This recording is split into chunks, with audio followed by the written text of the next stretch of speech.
ఆగా కింద పట్టుకో లాగు రాదులే లాగిన చెప్తా నువ్వు కూడా జాబ్ పక్కన లక్క తింటాను ఒక పక్క అంటే మామూలు షార్ట్ పెడతా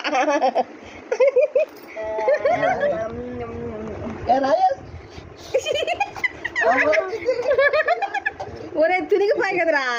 అక్క చూసావా ఎంత బాగా తీసిందో ఎట్టుంది చెప్పు రకరకాలుగా ఉందా రకరకాలుగా అంటే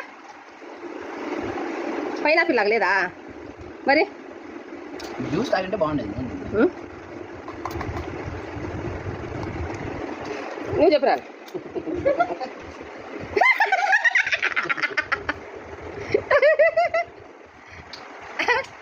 ఊరికంటే వచ్చింది మీ ఆయనకి